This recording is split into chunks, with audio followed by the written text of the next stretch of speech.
If you've been following my M1 MacBook Air thermal mod videos, you would have seen that the next video in this series was seeing if adding a laptop cooling pad would increase performance. I also wanted to see if this combo would in fact beat the M1 MacBook Pro, as the cooling fan on the laptop pad is roughly 3 times bigger than the internal one on the Pro. And you know what they always say, bigger is always better.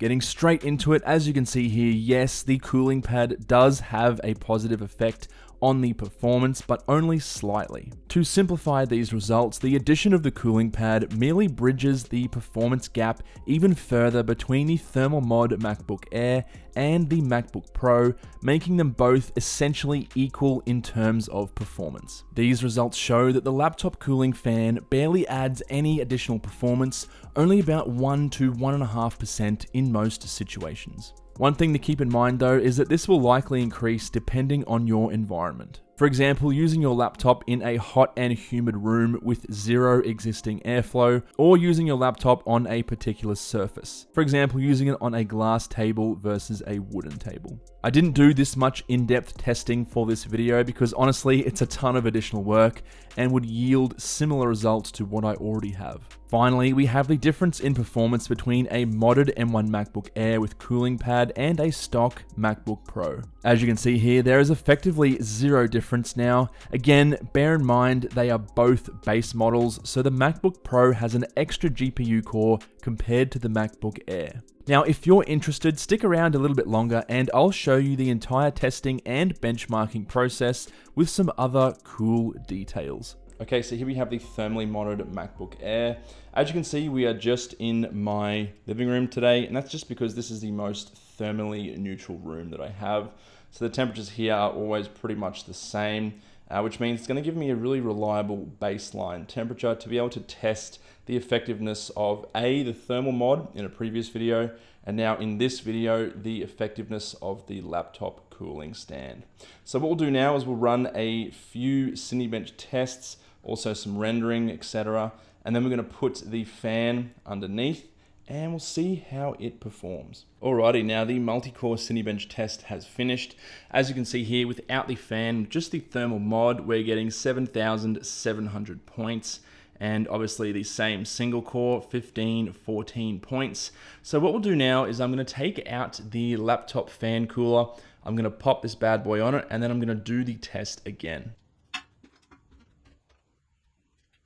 So I'm sure you've seen my previous videos on the laptop cooling pads. They don't really work, but now that we have so much more heat being transferred to the exterior case of the MacBook Air, perhaps this time they will. So let's switch it on and see what we get.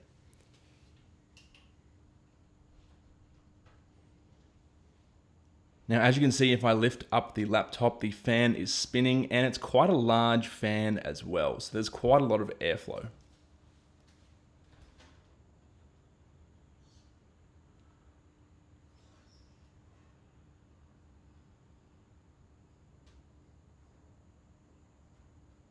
Now, the aim of this test isn't to see just if the laptop runs cooler. We don't really care about that. We just want to see if performance is increased. So what we're looking for is increased Cinebench scores or decreased render times. So without further ado, let's redo the Cinebench testing and we'll see what results we get.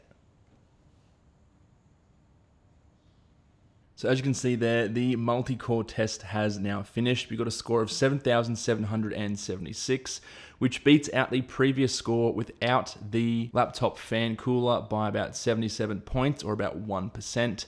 In terms of single core, the original score was 1514. As you can see there, we've got 1518. So not a really huge difference, but definitely a noticeable one. Okay guys, so it's now actually a couple of days later, and the reason it's taking me so long is just because I wanted to double check the results and just make sure that they were accurate, because as you guys can imagine, there's so many different variables, so much can change. So for example, if the temperature of the room changes by just half a degree, that could throw out all the tests. So it's taken some time, but I am confident now that I've got a pretty good end result. So starting with the modded M1 MacBook Air on the laptop cooling pad, I'm seeing around a 1 to 2% increase in performance. So with the render times, you can see I've done quite a few renders here.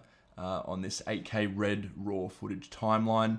I'm seeing about a 20 to 25 or 30 second decrease in the render times when the laptop is on the laptop cooling pad. So really not a huge difference. It's a lot less than I originally thought. So yeah, 1 or 2%, really not much. To be honest, you're probably going to get the same result if you simply just prop the Mac up on something. So if you put a small book or a piece of wood underneath and you just prop it up so that there's some airflow underneath. In the few tests I did on that, it seems to return pretty much the same results. Of course, if you are willing to spend 15 or 20 bucks on this laptop cooling pad, I definitely would go for that. It definitely does help in keeping the internal components just the slightest bit cooler by about maybe 1 degree. I will have this linked in the description. But yeah, honestly guys, I'm a little bit disappointed. I did think it would have a more noticeable difference, but you know, a couple of percent is still pretty good. So the reason why I don't think the laptop cooling pad had much of an effect is because I think the actual thermal design of this thing, even with the thermal mod added onto it, is pretty good. So as long as it's just getting that heat away from the M1 chip, that's where you're going to see the biggest difference in performance. It doesn't necessarily have to actually dissipate on the bottom chassis of the Mac. As long as you're just getting that heat away from the M1 chip into the metal chassis of the Mac, it will just naturally dissipate over time. And it doesn't really seem like the fan or the laptop cooling stand underneath has much of an effect on that. Now, do I actually recommend doing this mod? Well, I'll talk about that in a follow-up video a little bit later on, but generally no, if you've got the money, just get a MacBook Pro. It is still a really good machine. You don't have to worry about the thermal mod or the laptop cooling pad. You've got the fan built into it and it's a very solid device. With this particular thermal mod, obviously you run the risk of voiding your warranty, although there is a relatively low risk of that happening, in my personal opinion. I think it's just a really cool and fun mod to do, and it's more for those who don't really mind if anything bad happens to their Mac because of that. But again, I'll leave that for another video. Now, moving on to the performance of this modded machine with the laptop cooling pad versus the MacBook Pro, this is actually pretty interesting. So again, as you might be able to see over here, I did quite a few test renders over here, so a couple of hours of rendering. And at this point, I can pretty confidently say there's really no difference at all between the two. Every single time I tested the two against each other at the same time, they finished within about 15 to 20 seconds of each other. And doing some other testing on this, it actually beats out the MacBook Pro in some areas. So that Cinebench test I did earlier, the multi-core benchmark, some other shorter renders and things like that, this will actually beat the MacBook Pro. But again, even with the laptop cooling fan, there's really not much of a huge difference between the two. You're looking at worst case scenario, pretty much equal performance. Best case scenario, in some aspects, the MacBook Air will beat the MacBook Pro by anywhere up to about 1, 2, 3, or 4%. And I think, as Linus Tech Tips actually mentioned in his video, the reason for that is because any heat that is generated by the M1 chip immediately goes straight to the chassis, whereas in the MacBook Pro, you have to wait till the fan kicks in, and then not only kicks in, but actually ramps up to a high enough RPM to dissipate the heat. So with that kind of 30-second gap, that's really the only difference between the two. But that is still super, super impressive because this is $300 US less expensive and has one less GPU core. So on paper, the MacBook Pro should destroy this thing, but with the mod and to a much lesser extent with the thermal pad, this actually beats the MacBook Pro out in some situations. As I said before, most of the time they're pretty much equal, but in some situations, yes, this is more powerful. So I suppose to conclude the topic of this particular video, should you pick up a laptop cooling pad for your stock MacBook Air? Probably not. You can see my other video on that topic. Should you pick it up for a modded M1 MacBook Air? Again, probably not. I do actually recommend it though, because the 1 or 2 degree difference you will get over time may add up.